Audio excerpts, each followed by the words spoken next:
Welcome on ambition nursing classes. तो हमने management शुरू किया था। फर्स्ट यूनिट को हमने ख़त्म कर लिया था। अब ये सेकंड यूनिट है, प्लानिंग। प्लानिंग सेकंड यूनिट है। और आज हमारा जो टॉपिक है वो प्लानिंग रहेगा। हम पढ़ेंगे प्लानिंग के कॉन्सेप्ट पढ़ेंगे, फिलॉसफी पढ़ेंगे, मिशन पढ़ेंगे और उसकी डेफिनेशन वगैरह सारी चीज़ें आज हम प्लानिंग में पढ़ेंगे। तो बेसिकली जो प्लानिंग होता है उसे हम किस तरह से डिफ़ाइन कर सकते हैं। प्लानिंग क्या होता है? जैसे मैं सिंपल से वे में बात करूँ, जैसे एग्ज़ाम की तैयारी करनी है और जो एग्ज़ाम में बहुत ही कम समय बचा है, तो कोई भी स्टूडेंट इस तरह से प्लानिंग करता है, प्लानिंग बनाता है कि भाई मुझे एग्ज़ाम से पहले सारी तैयारी करनी है। कौन कौन से मुझे इम्पोर्टेंट जो टॉपिक है वो पढ़ने हैं, उन एक प्लान करके रखता है, भाई ये टॉपिक इम्पोर्टेंट है, ये टॉपिक इम्पोर्टेंट है। वो सारी चीज़ें वो एक सुसंगठित कर लेता है, यानी एक जगह उन्हें बना लेता है, प्लान कर लेता है कि ये टॉपिक मुझे पढ़ने हैं। तो फिर किस तरीके से उसे पेपर को अटेम्प्ट करना है, किस तरीके से उसमें लिखना है, वो सारी चीज़ें एक तरह से पहले ही एक खाका बना लेता है, ताकि वो अच्छे से कम समय में परफॉर्म कर पाए एग्ज़ाम में। तो उसे ही हम क्या बोलते हैं, ब्लूप्रिंट बोलते हैं, या हम उसे प्लानिंग बोलते हैं। तो चलिए आज शुरू करते हैं हम प्लानिंग। तो सबसे पहले हम कॉन्सेप्ट की बात करते हैं प्लानिंग के। ये कौन क्या कॉन्सेप्ट है प्लानिंग का? कॉन्सेप्ट ऑफ प्लानिंग यानी प्लानिंग के कॉन्सेप्ट।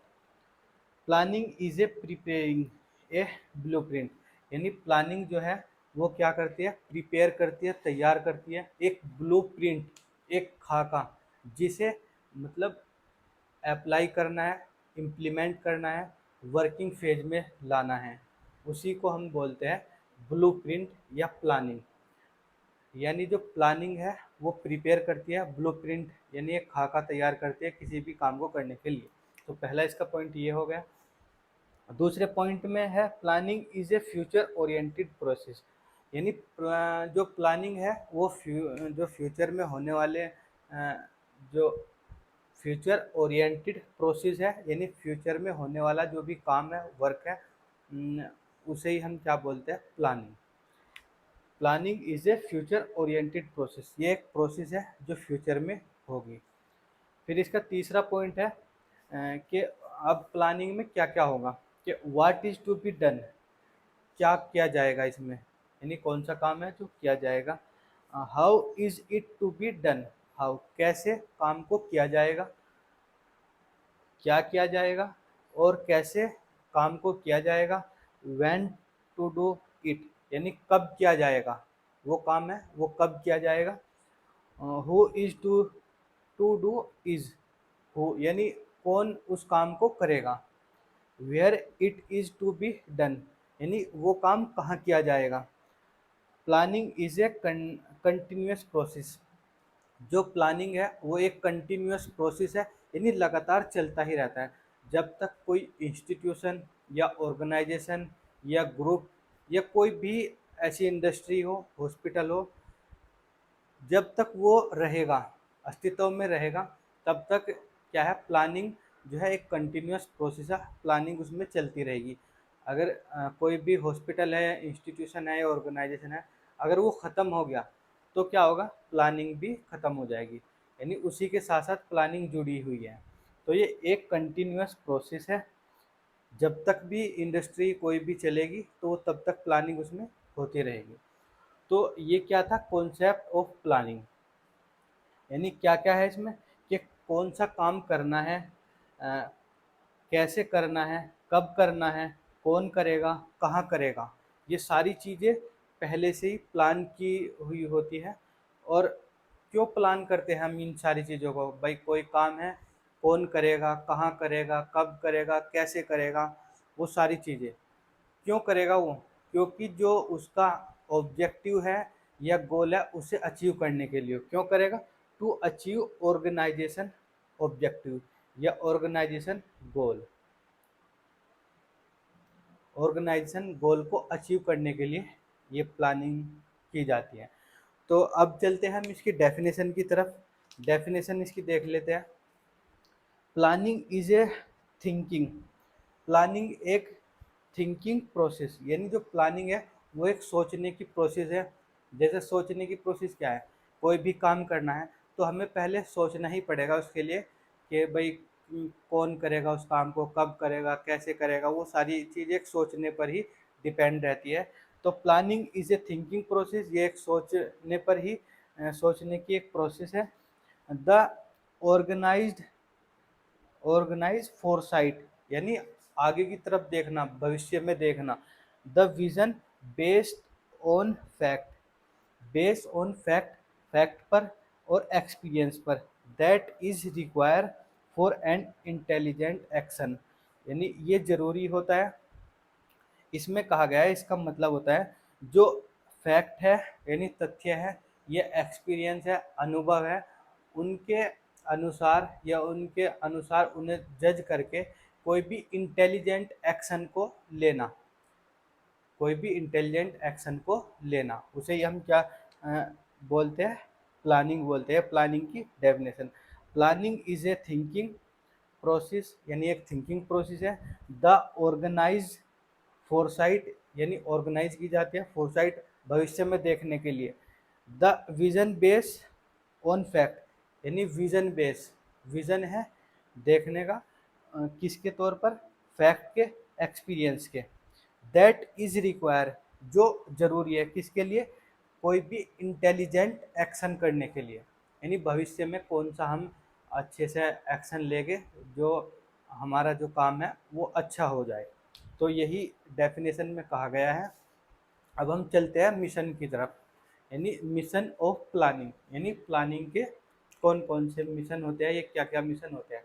तो सबसे पहला इसमें पॉइंट है planning lead to success in achieving goal. Success का मतलब है कि जैसे ही सक्सेस होना किसी चीज़ में एक तरह से, तो इन अचीविंग गोल यानी गोल को पाने में सक्षम होना। प्लानिंग का मतलब होता है कि जो प्लानिंग करते हैं उसका मिशन होता है कि गोल को अच्छे तरीके से पा लेना, वही होता है lead to success in achieving goal, यानी गोल को पा लेना। जो भी इंस्टीट्यूशनल या ऑर्गेनाइजेशनल जो गोल है उसे पा लेते हैं इसमें, यानी अचीव कर लेते हैं गोल को। फिर दूसरा इसमें पॉइंट है provide to effective use of available available resources such as, यानी प्रोवाइड करवाता है, provide to effective use, provide करता है इफेक्टिव यूज यानी अच्छे से यूज करना ऑफ अवेलेबल रिसोर्सेज, जो भी अवेलेबल है, जो भी पर्याप्त मात्रा में रिसोर्सेज हमारे पास है, अवेलेबल है रिसोर्सेज सच एज, जैसे पर्सनल यानी काम करने वाले, वर्कर्स, फैसिलिटीज़, जो भी फैसिलिटीज़ होती है इन द ऑर्गेनाइजेशन में, यानी हम अच्छे तरीके से जो भी हमारे पास रिसोर्सेज है उनका अच्छे तरीके से उपयोग करना, यूटिलाइज करना। जैसे वर्कर हो गए, उन्हें उन्हें जो भी मिल रही फैसिलिटीज़ होगी किसके अंदर में, ऑर्गेनाइज या इंस्टीट्यूशनल जो भी है या ग्रुप के अंदर कोई भी फैसिलिटी है, फिर कोई भी काम करने वाले वर्कर्स हो गए, उनका उन्हें अच्छे से क्या करना, जो भी रिसोर्सेज है, जो भी रिसोर्सेज है उनका अच्छे से यूज करना।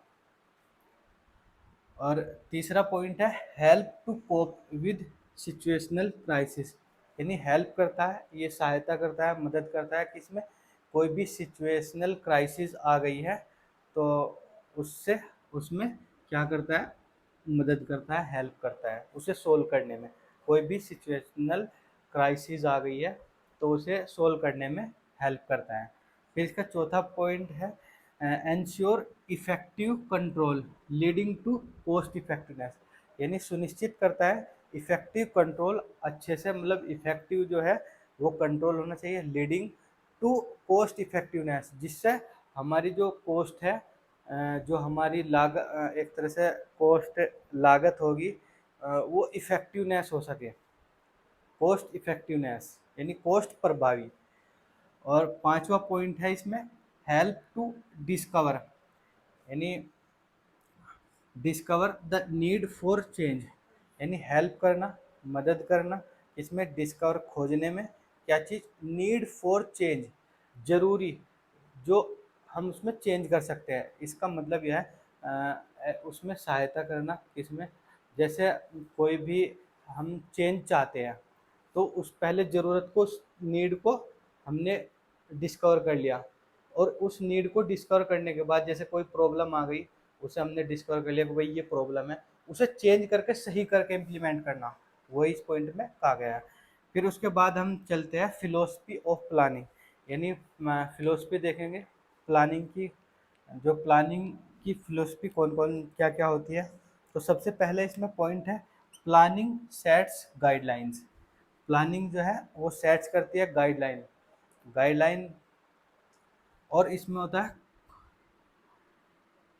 कॉन्स्ट्रेंट, कॉन्स्ट्रेंट्स, कॉन्स्टेंट क्या होता है, गाइडलाइन और constant for behaviour of firm, यानी इसमें गाइडलाइन होती है, जो गाइडलाइन भी होती है जिन्हें जो भी इंस्टीट्यूशनल होता है या ऑर्गेनाइजेशन होता है उनके बेसिस पर चलता है, गाइडलाइन होगी, पॉलिसी होगी, और जो भी उसमें एक तरह से रोक लगाना कि भाई ये चीज़ नहीं करनी है, उसे ही बोलते हैं हम constants for behaviour of firm, यानी कोई भी एक प्रतिबंधित, एक तरह से प्रतिबंध लगा दिया, इसका मतलब होता है प्रतिबंध, किसी भी चीज़ पर प्रतिबंध लगा देना।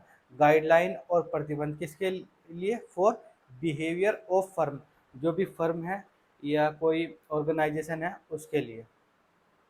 प्लानिंग सेट्स गाइडलाइन, वो गाइडलाइन सेट करती है कि कौन कौन सी चीज़ें होगी, कौन कौन सी नहीं होगी, वो गाइडलाइन जारी करती है, और प्रतिबंध लगाएगी ये चीज़ें करनी है और ये चीज़ें नहीं करनी है।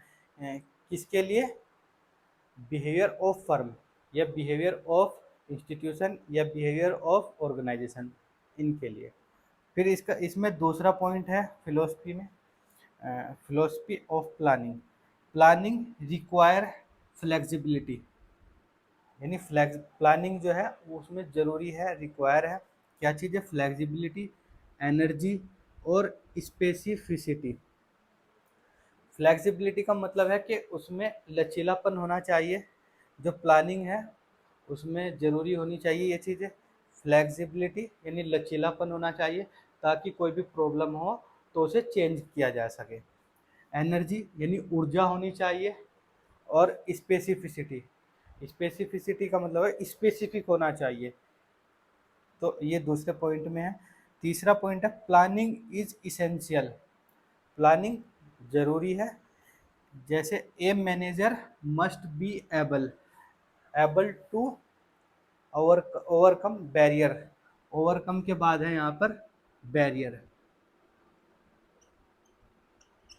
Barrier, overcome barrier that impede planning, यानी जो भी प्लानिंग करते वक्त जो भी मतलब बाधा आ रही है उसे कम करना, उसे कम करना, यानी कोई मैनेजर है उसे सक्षम होना चाहिए, कोई भी जैसे कोई प्लानिंग की कोई मैनेजर है किसी भी इंस्टीट्यूशन का, ऑर्गेनाइजेशन का, कोई बाधा आ गई उसमें, कोई मतलब प्रॉब्लम आ गई, तो उस मैनेजर को इतना सक्षम होना चाहिए कि उसे प्रॉब्लम को हटा के सोल्व कर सके, यही इस पॉइंट में कहा गया है। फिर नेक्स्ट पॉइंट है इसका, planning must be done by hierarchical order, यानी प्लानिंग की जानी चाहिए किसमें, हियरarchical ऑर्डर। हियरarchical ऑर्डर क्या होता है, जो जैसे मैंने मैनेजमेंट की जो फर्स्ट यूनिट है उसमें वीडियो बनाई थी, 3 लेवल होते हैं, जैसे top level, top level, top level of management, middle level और लोअर लेवल। तो इसमें क्या है, planning must be done, planning होनी चाहिए bye hierarchical order. Hierarchical order का मतलब होता है कि जो ऑर्डर ऊपर ऊपर से कड़ी में चलते हैं, एक तरह से टॉप लेवल ने ऑर्डर दिया मिडिल लेवल को, मिडिल लेवल ने ऑर्डर दिया लोअर लेवल को, और लोअर लेवल ने ऑर्डर दिया वर्करों को। तो ये हियरarchical उसमें चलता है, यानी ऊपर से नीचे की तरफ ऑर्डर क्या है, चलता है। तो planning must be done by hierarchical order, hierarchical order में मतलब होनी चाहिए planning. And must be congruent congruent in its flow, यानी इसके फ्लो में या इसके बहाव में अनुकूल होना चाहिए। कॉन्ग्रुएंट का मतलब होता है अनुकूल। चलो, अनुकूल यानी कॉन्ग्रुएंट होना चाहिए इसके फ्लो में। तो यही था आज का हमारा टॉपिक, फिलोसफी ऑफ प्लानिंग। तो ये कंप्लीट हो गया। तो हमारा टॉपिक था आज का प्लानिंग। उम्मीद करता हूँ आपको समझ में आ गया होगा। एक बार रिवाइज कर लेते हैं। कॉन्सेप्ट ऑफ प्लानिंग, यानी प्लानिंग के कौन कौन से कॉन्सेप्ट होते हैं, क्या कॉन्सेप्ट होता है प्लानिंग का। कि प्लानिंग को जब हम करते हैं तो एक ब्लूप्रिंट बना लेते हैं खाका, कि प्लानिंग को कौन करेगा, कब करेगा, कहाँ करेगा, कैसे करेगा। एक कंटिन्यूस प्रोसेस है। क्यों करते हैं प्लानिंग? क्योंकि जो जिससे हम अचीव कर सके इंस्टीट्यूशनल गोल को। फिर डेफिनेशन में भी यही कहा गया है कि मतलब एक थिंकिंग प्रोसेस है, जिससे हम आगे आगे का सोच करके, हम पहले ही प्लान कर लिया आगे का सोच करके, और जो भी हमें एक्शन लेना है वो हम ले सकते हैं, उसमें जो भी चेंज करना है या एक्शन लेना है वो कर सकते हैं। ये डेफिनेशन में कहा गया है। और इसमें मिशन में कहा गया है कि जो lead to success in achieving, यानी हमें सक्सेस मिलेगी किसमें? गोल अचीव करने में। फिर इसमें दूसरा पॉइंट है कि जो भी रिसोर्सेज है वो हमें अच्छे तरीके से यूज़ करना चाहिए। तीसरे पॉइंट में है कि जो भी समस्या आ रही है या प्रॉब्लम आ रही है, सिचुएशनल क्राइसिस आ रहे हैं, उन्हें सोल्व करें। और एंड फिर चौथे पॉइंट में है इफ़ेक्टिव कंट्रोल करें किसे? कॉस्ट इफ़ेक्टिवनेस पर। फिर पांचवा पॉइंट है इसमें डिस्कवर नीड, यानी जो भी ज़रूरी चीज़ें हैं उन्हें खोजे, ये प्रॉब्लम है उन्हें खोजे और उनमें चेंजेस लाए, चेंज करके उन्हें ठीक करें।